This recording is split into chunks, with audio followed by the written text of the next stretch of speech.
Hello everyone, my name is Genesis013 and welcome back to my Let's Play of Dark Souls Prepare to Die edition. I guess in the last session I pretty much went through, we cleaned shop in Blacktown and we did a bit of murder in the Darkroot Forest. But today, our new destination is this wonderful place. A giant death trap that I think Jigsaw would have a field day, known as Sen's Fortress. Right ahead, we have pretty much one of the main types of the enemies, the Snake Men. Personally, I do not know their origins. All I know is, as far as I'm aware of, they're really just giant snake people. Maybe they're experiments! I totally forgot that I'm much vulnerable to dying. Well, this is gonna be... I have a feeling this is going to be a good session. And by a good session, I mean there's probably going to be a lot of failure based on that alone. Yeah, let's go get my souls and try that again with less failure. Cause man, that's gonna suck. If that's what's gonna happen throughout this entire dungeon, it's going to be interesting. Because this is what basically what I'm trying to do is I'm trying to do my sessions in which I go through all the places as much as I can.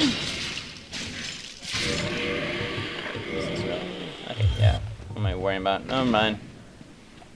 Don't mind me. Don't mind me is what I was doing there. I was just kind of looking around. Basically, wow, my claymore does nothing against the snake men. But a general strategy to deal with these guys is generally just stab in the back. It is amazing how well that works. Although my claymore, on the other hand, does not seem to do anything at all. It's kind of sad, actually. It really does. Over here is a lovely soul of a brave warrior, and well, the reason I say Jigsaw would have a field day, if anyone knows of the Saw series, is well because Sen's Fortress is a giant trap in disguise. It's a giant trap house, basically. And well, if anyone knows me, I generally do not like trap houses, but I think Sen's Fortress is one of those places. It's kind of grown on me. I've kind of grown to appreciate it more. I guess another strategy I should mention: if you're good at parrying, parries are your best friend against these guys.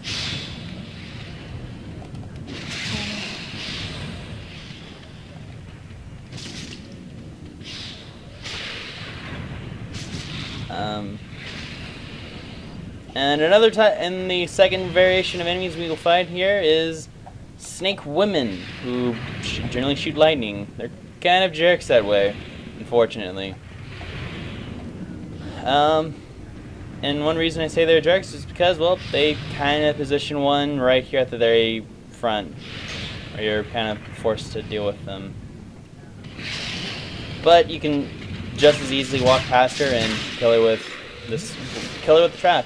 It's kind of a trending threat of.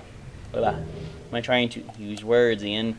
A trend in this place, at least what I tend to do when I go through Sen's Fortress, is I tend to try to kill the enemies as much as I can with pretty much the traps of this terrible place. Oh,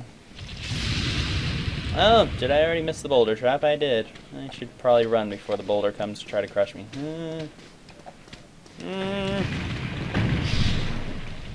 Yes, sir, it's an Indiana Jones trap all over again.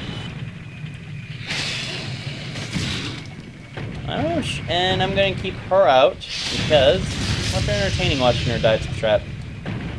But this is not an ordinary boulder trap, for the sole reason that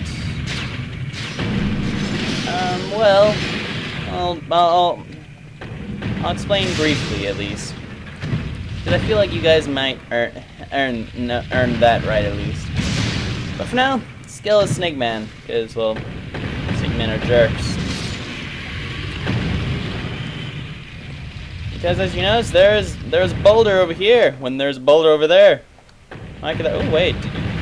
Oh wait. Oh my god! Oh, wow, that is kind of cool. The Man Serpent Greatsword is honestly a very good sword. If you're running a strength type build, that's actually a good weapon. That's a weapon I could highly recommend anyone to use. I'm only dropping down to kill her because the next armor set I'm going to be general. Okay then, never mind. I've gotten both weapons that you can drop from these guys. That is something that's never happened in one run. The Flamberge is another unique weapon you can use. It's another great sword that actually has more of a dex scaling. However, the main mechanic of it is it actually can cause bleeding, thus blood loss. But I'm still not going to use it, and instead, what I came here for is the Black Sorcerer cloak, the Black Sorcerer set, which, just in general lore, the hat worn by secret sorcerers at Venheim Dragon School. They secretly work with sound-based spells and never reveal themselves. Okay, yeah, that's generally what it looks. That's pretty much what they say. This is the new look, which I actually like how it looks better than the actual one. But another bit of lore we can get is from what the actual spell we got, which I believe was Hush, yes. Sorcery developed by a certain scrupulous sorcerer at Venheim Dragon School, Maskell Noise of Caster. Effectively, Venheim is controlled by the Dragon School, and it is no wonder that the town has its share of dark secrets. Yes, a certain scrupulous sorcerer, and that spell was associated with this set. We do happen to know of a certain someone who wears this exact same set. Can you say Griggs, anyone? Yes, that is.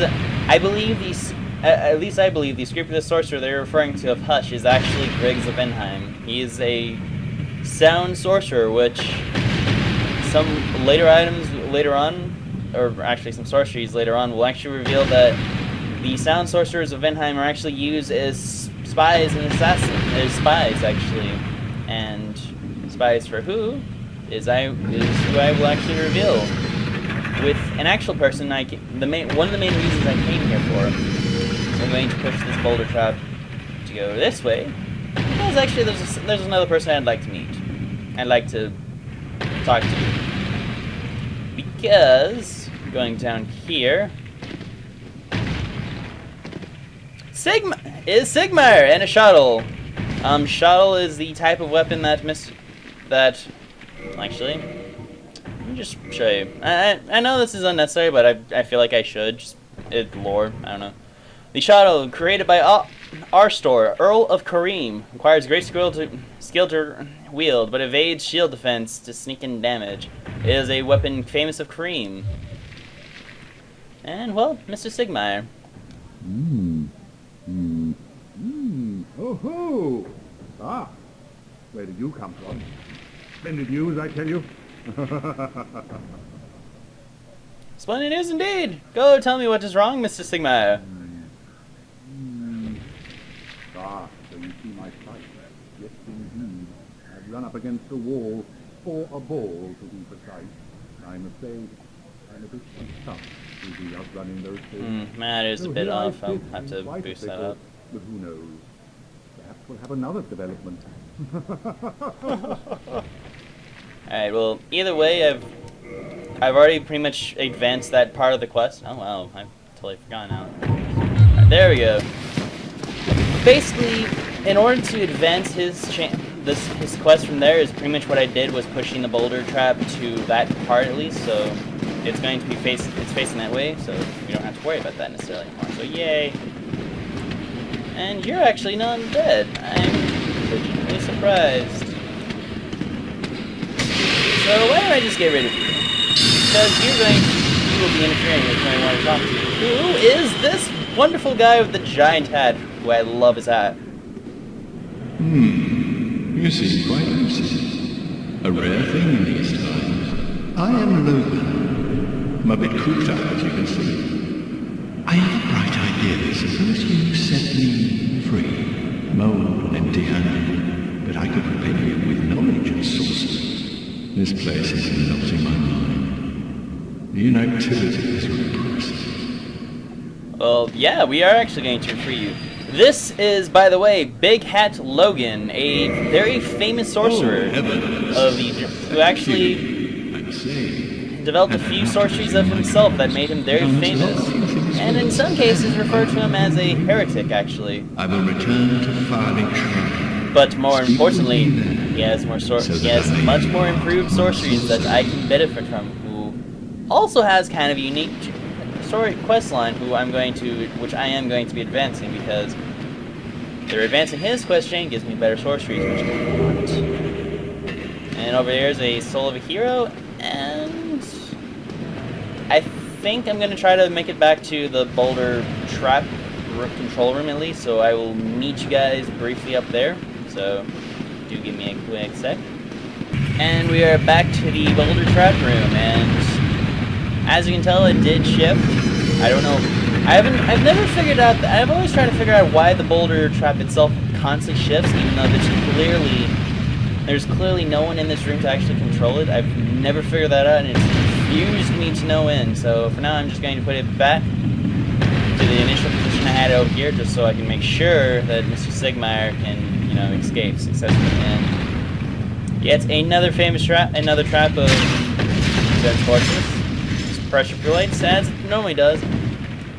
And over here is another variation of the pendulum trap. Very nasty. But thankfully, if you make just a straight dash after they make a move, you're more than likely guaranteed and safe from actually getting hit by it, which is a good thing, because no one actually likes being hit by that. Go away. Okay, thankfully this guy this Snake Man, as far as I'm aware of, he never responds after you kill him. I never have personally understood that, but yeah, it's a thing, basically. And in terms of the Snake Women, the moment you get rid of their range, which pretty much prevents them from actually casting any magic, they're generally kind of harmless in terms. I say that as there's another one I've killed. Yeah! Which I could just which to her you can do two things, either attack her from range and just kind of play the peeking game, or you could just avoid her basically and just ignore her. Like, you could literally just ignore her and just run past these pendulums basically. No! Crap. And yeah, there are Titanite demons actually, by the way. There are actual Titanite demons. I believe there are 4 of them in this actual dungeon.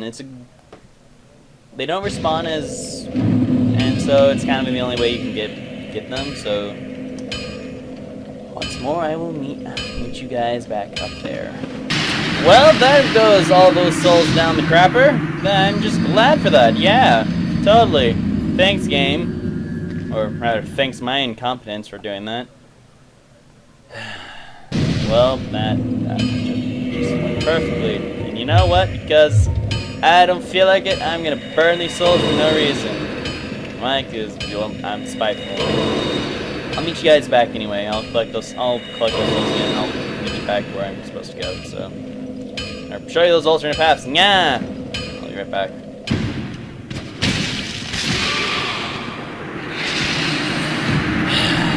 Oh god. You know what? Apparently, yeah, it's apparently going to be this kind of a session where it's going to be a death montage of failure and stuff. I should have known since I've been doing so well. I was doing so well in the other one. I should have known. If it looks like I have if you notice something different, yes, I am actually using a different weapon.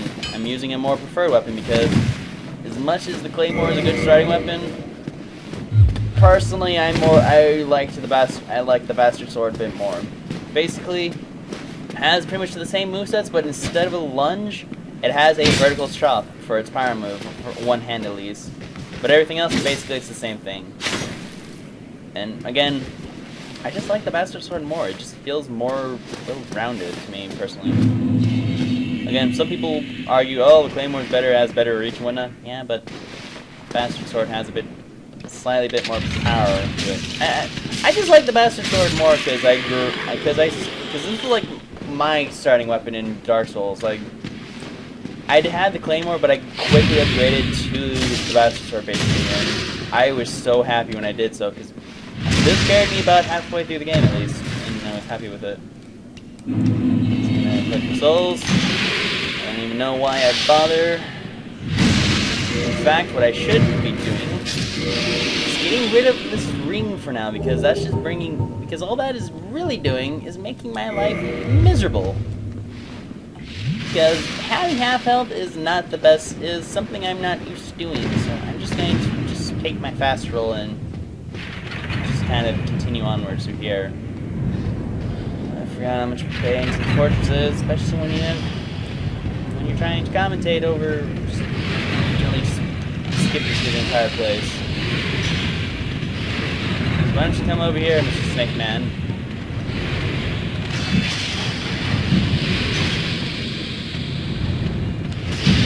Yes, yo gets buried and hopefully just fall off the cliff so I can ignore you.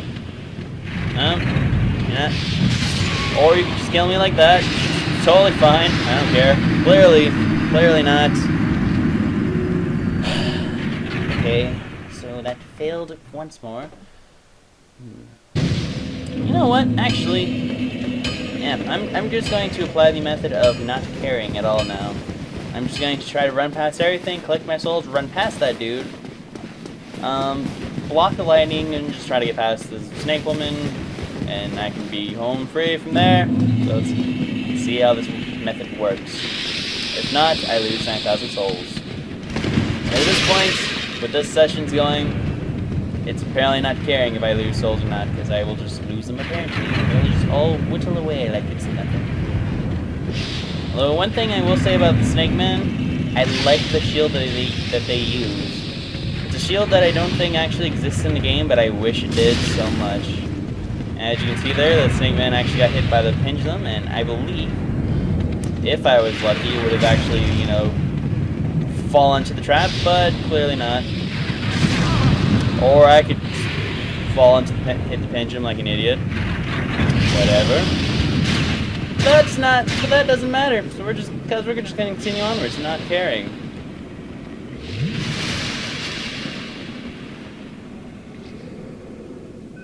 Is the boulder coming or not? I don't think the boulder's coming because I don't hear it, so I'm just gonna make my extremely quick run over here to avoid it. That's definitely the boulder falling that time. It's changed direction.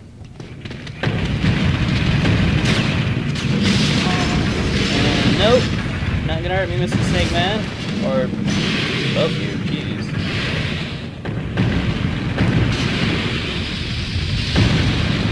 This is an alternate route you can take, which I can avoid it. Yeah. Basically, it takes you down here where there's an elevator that brings you to another room. However, if you wait for a boulder, and these boulders that are falling into that hole actually stack up, that's a Snake Man that's been killed. One of the snake people have been killed by the boulder. If you let those boulders pile up, they will collide through that wall, and you can actually get a kind of nice ring, which is good if you're looking to 100% this game in terms of, or just farming for specific items. It's a good ring to get. I'll collect it so you guys can kind of know. And this is kind of ties into an earlier statement I made, a comment I made about the twin-headed snakes. Their symbolism is slightly different. Okay, so we'll collect this ring, which is the covetous gold serpent ring. And I'm going to, oh god! I'm still never do that again. But the gold serpent's ring, the serpent is an imperfect human, imperfect dragon, and symbol of the undead. Its habit of devouring prey even larger than self has led to association with gluttony. Engraved with the serpent boosts its wielder's item discovery so that more items can be amassed. Basically, it's a yeah. And this chest, well, I'd open it, but I'm not a fool. It's a mimic. Mimics are, well, horrible things. And more than likely, if you ever meet a mimic chest on your first time without realizing it, you'll probably get killed by it. You'll probably be fooled. You'll open it, and it'll eat you alive. But basically, there are a few ways to note a mimic. When I stumble upon another mimic, another mimic chest, I will show you. But generally, they tend to yield very interesting items that hold upon them. Generally, elemental weapons, as far as I have seen. But just yeah. No, God, no! Oh, come on. Okay, that did not happen. But yeah, this elevator, pretty much, if you aren't able to escape quick enough, will send you to where you expect to see. I've never fallen into that trap before, so I feel incredibly stupid for doing so. But with showing you that little shortcut from my old rage and ranting, even though I was going to cut a lot of that out after that last death, but nonetheless, never mind. We'll just continue onwards. We're almost there anyway. Another way to cleverly avoid that is to get hit once and to just roll away. That's actually the way you do it. Clearly, it's not involved just rolling over everything. No, but you gotta get hit once so you can avoid it all. Clearly, that's how you do it. You gotta run past these. Oh, he does respawn. Okay, well, I just made a liar out of myself. Yeah, I made a liar out of myself. Imagine that. Well, he's buried. He's dead anyway. He's dead for this run. So hopefully I don't have to make a repeat. It's not like I'm gonna try not to make a repeat performance of last time because you know that was all kinds of god awful. Thankfully these things have like the worst kind of poise ever. And I'm just going to ignore her this time, unlike what I did last time, which led me to die. Right here, and with that we are home free. Make it over here. For those of you who are wondering when this is actually going to be recorded, because people have probably figured out that I've been recording several things in a row, but just for you guys to know, this is being recorded on June the 1st, at midnight, basically, close to midnight. And in case those who are wondering why fire just suddenly showed up from there, no, my camera. Show that. But over here is a concealed bonfire that a lot of people generally miss the first time. I'm just gonna add another to my intelligence. I don't really need anything else. At least not for now. I should say I want as much intelligence as I can get, basically, without having to like farm for souls, basically. But I'm gonna try to make this gauntlet. The reason why those things are falling is because of this guy. Is a giant throwing things like a complete and utter jerk. Now, granted, giants are terrifying people, and I would normally just never fight them. But in this case, I'm gonna kill him. Why? Because he's going to make a lot of things easier. As well as, if I leave him alive now, he's going to impede on a lot of progress. He's going to make my life very difficult with him just throwing giant bombs of fire like a jerk. Over here is a Knight of Balder, but a crossbow variety. So we're still seeing the Knights of Balder still, only we're seeing a new version of them. Going up here allows you to deal with the giant, who your best bet of wanting to get maximum damage out of him is generally waiting for him to do the equivalency of throwing a fit.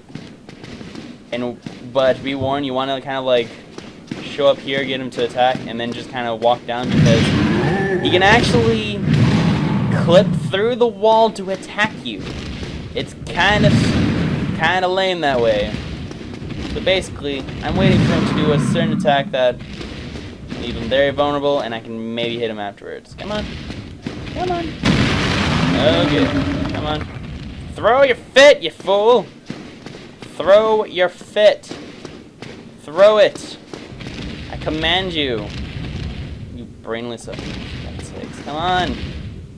Can I just... Wait, can I hit him? I wonder. No, I can't. I'll just hit the air in front of him. Okay, here we go. There's the quote-unquote 50 throws. Afterwards, he bends over. There, you out of breath. I'm gonna take this time to launches as many heavy soul arrows into his shoulder, which hopefully will kill him. And throw one into the leg, possibly into his groins, or his balls more specifically. And you know what? Because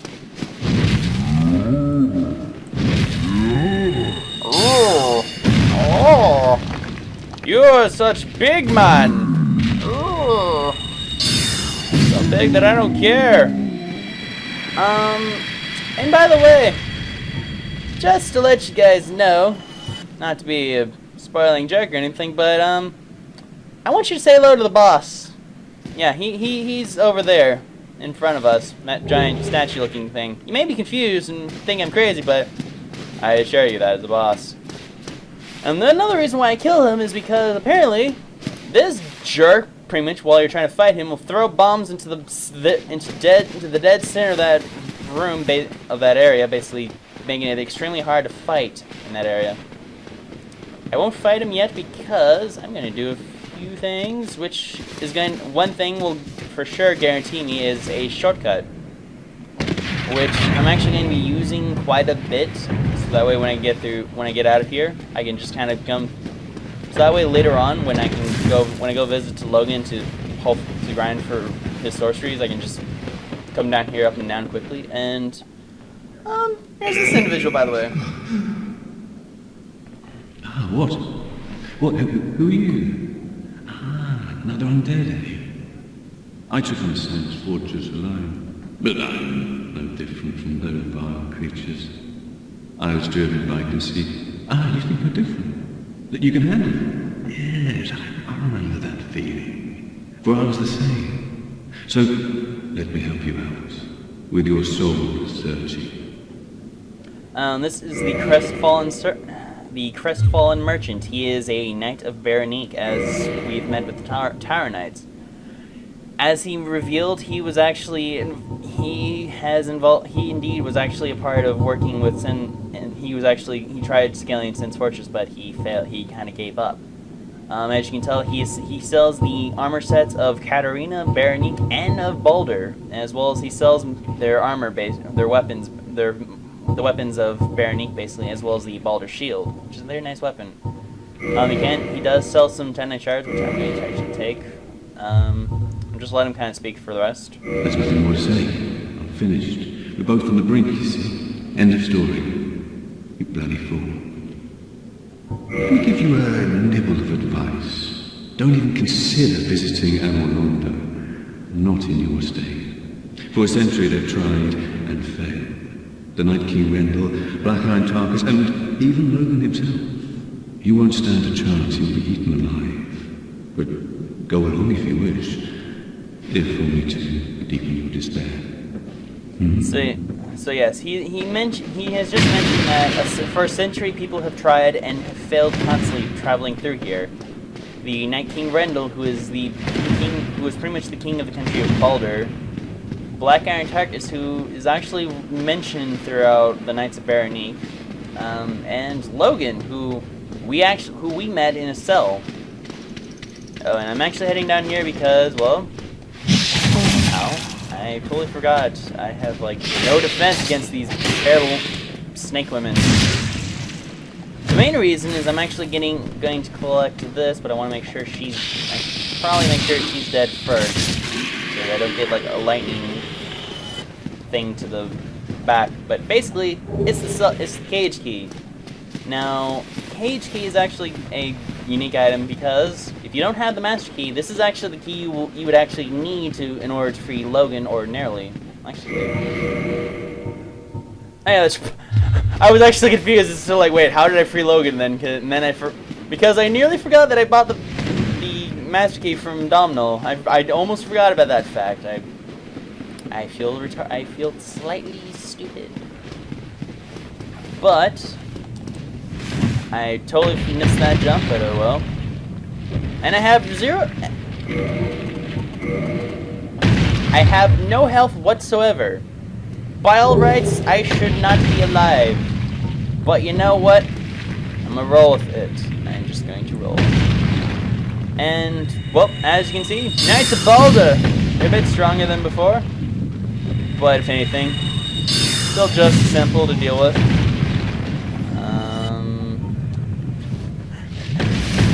Seeing that one health unnerves me a bit. I wanted to see how long I could keep it, but I was kind of terrified because I don't think I'd survive that drop somehow without dying, or you know, tripping over my shoelaces without croaking. Let's see. Actually, yeah, you know, I'll do that as well, because with the Knights of Berenice, there is a Tower Knight right there. Unlike the one we met in the Undead Parish, he is actually respawnable. So effectively, you could farm this guy. Where he actually drops a few good items. He can actually drop he pretty much drops all the set of the Berenice Knights. I believe he also drops large Tiny Knight shards, I believe, as well, which is also good. But what I want to do is I want to go down here, because down here is an interesting individual who is kind of a jerk, honestly. And I don't know how well I'll deal against him, but we'll see. Let's see if I can peek around the corner. There he is. That is Lord Rickard of Ostora. Wow, he did not care. And I think I'm beating him in the range department in terms of I can hit you up the stairs, but you weren't able to hit me with your arrows.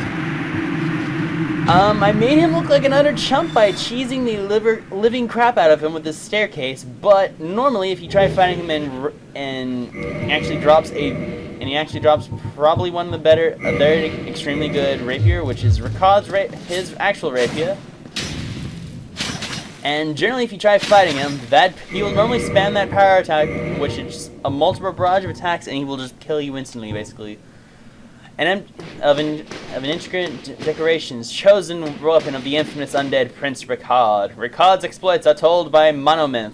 He was born into royalty, but wandered the lands of a fated ill-conceived journey, became undead and disappeared up north. So yeah, apparently people can just become and generally from whatever I've give me my bastard sword back.